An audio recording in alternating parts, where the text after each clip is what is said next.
Magandang buhay everyone! For today's video, pag-usapan naman natin tungkol sa PayPal. Kagaya ng comment natin. Watch this! First, mag-install muna ng PayPal at mag-sign up. Next, palitan yung country dun sa taas. Ilagay yung email address, then next. Ilagay ang inyong mobile number, then next. I-click lang yung box, then next. Ilagay yung code na tinext sa inyo. Next, gumawa ka ng iyong password. Mag-fill up na ng personal info.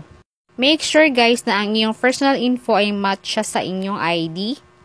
Fill up your name, middle name kung meron, tsaka last name, then next. Ilagay ang inyong nationality, document type, kung anong ID ang gagamitin, tsaka document number, yung number ng ID, tsaka date of birth, yung kapanganakan mo, then next.